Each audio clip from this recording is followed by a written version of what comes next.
मेरे लिए बहुत अनोखा एक्सपीरियंस रहा. Jamie Foxx, who's world class actor, Oscar award winner. It was a big honour for me जब सोनी पिक्चर्स ने मुझे कहा कि आपको जेमी फॉक्स की आवाज हिंदी में करनी है. एंड मुझे लगा कि आई फेल्ट वेरी गुड कि इन्होंने जितने मेरे काम को एज काल अप्रिशिएट किया. एंड जितने मेरे फैंस हैं, बच्चे जो एक्साइटेड थे काल देखकर, आई थिंक उनके लिए this is a natural extension. They will enjoy this Spiderman and they will enjoy hopefully my voice as Max and as Electro in Jamie Fox's character. तो बहुत मजा आया करके, बहुत टफ था. तो मेरे लिए आफ्टर बिकमिंग एन एक्टर ये पहली बार ऐसा एक्सपीरियंस रहा कि किसी और के लिए मैं अपनी आवाज दे रहा हूं. एंड और चैलेंजिंग इसीलिए रहा क्योंकि कहीं ना कहीं आप नॉर्मली अपने आप को देखते हैं स्क्रीन पर, आप हिंदी में बोल रहे हैं और वो भी हिंदी में बोल रहे हैं कैरेक्टर. इस बार क्या हुआ मेरे लिए, चैलेंज ये रहा कि सामने अंग्रेजी में चल रही है, आपके कान के अंदर हेडफोन में अंग्रेजी में इनपुट आ रहा है, डायलॉग्स पूरे इंग्लिश में आ रहे हैं, आपके हाथ में स्क्रिप्ट दी गई है जिसके अंदर हिंदी में डायलॉग लिखे हैं. तो कान में अंग्रेजी, आंखों में हिंदी और सामने आपको बोलना है हिंदी मैच करके. वो मेरे लिए बहुत टफ रहा. एक लाइन आई इंग्लिश की, military grade high intensity capacitors. अब मैंने कहा यार इसका हिंदी क्या हो सकता है, military grade high intensity capacitors. तो कहीं ना कहीं हमने उसमें पहले कोशिश की कि चलो हाई इंटेंसिटी, उच्च तीव्रता के कैपेसिटर, लेकिन बाद में कैपेसिटर तो लाना ही था अंग्रेजी में. तो ये सारे चैलेंजेस थे और बहुत सारे मतलब ऐसे फनी इंसिडेंट्स हुए जहां पे हम फंस जाते थे, यार अब इसका हिंदी क्या किया जाए. एंड हिंदी भी इतनी अगर भारी हिंदी हो तो जो देखने वाला है बेचारा उसको भी समझ में नहीं आए. तो वो कहीं ना कहीं हमको बैलेंस आउट करना पड़ा.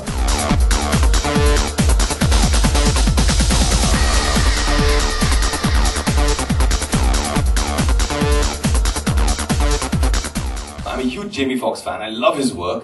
And the minute they told me that, you have to beat Jamie Foxx's voice, it was a daunting task. But because he's such a good actor, yeah. I mean, the way he's performed the initial part, it was so difficult. Max's role, when you watch the film, is so difficult to catch what he's saying and how he's saying it and to perform that. Especially there's a scene.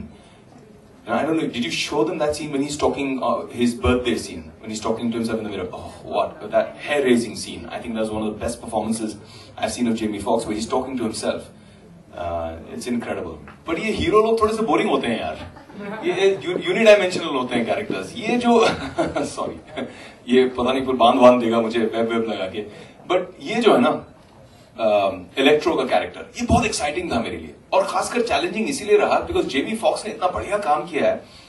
I mean you understand why he is an Oscar award winner. क्योंकि जब वो शुरू करते हैं film तो एक बहुत सहमे हुए से, बहुत बेचारा लोनली सा, मतलब दर्द, उसके दिल में बहुत दर्द है और उसे बहुत सारे लोग ह्यूमिलिएट करते रहते हैं, उसकी निंदा करते रहते हैं बेचारे की. तो ये एक इलेक्ट्रिकल जीनियस है, मैक्स नाम है इसका, लेकिन बहुत लोनली है लाइफ में. तो वो जब उन्होंने प्ले किया, it's a totally different character, मतलब रंग कुछ और ही है. एंड उसके साथ जब एक सदमा होता है, एक बहुत ट्रॉमेटिक एक्सपीरियंस होता है, उसके बाद ही evolves into this super villain, into Electro. और फिर जो परफॉर्मेंस है, जिस बोलने का स्टाइल है, जो परफॉर्मेंस का स्टाइल है, वो पूरा चेंज हो गया. तो मेरे लिए it was like doing two roles and I thought that was damn exciting and challenging. So I really enjoyed doing that. I think grey characters are more fun, and if you ask the girls also, they tell you bad boys are fun.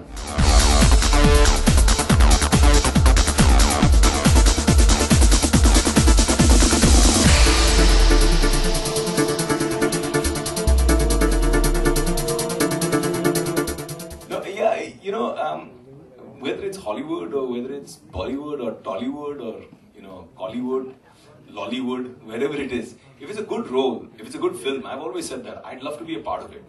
If it's a challenge, if it's exciting to me, like this was a challenge, this was exciting to me. I said, यार करते हैं, थोड़ा मजा आएगा, कुछ नया करेंगे, कुछ अलग करेंगे. We also crave, at least actors, we crave to do different things here. You want to try your hand at something else, and that's what excites me. This excited me to do it, and I loved the film. I mean, I'm not just saying it because I'm involved in it. You've already seen a teaser of it.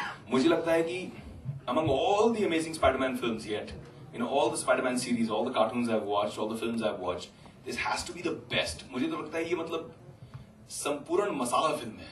Like how एक जमाने में मैं इस शहर को एक ऐसी दुनिया दिखाऊंगा जहां ना बिजली है, ना दया है और ना ही स्पाइडरमैन है तो सिर्फ इलेक्ट्रो। अभी मुझे बाकी लैंग्वेजेस सीखना बाकी है, तेलुगु तमिल वगैरह सब बहुत टफ है, बहुत लंबा मामला है।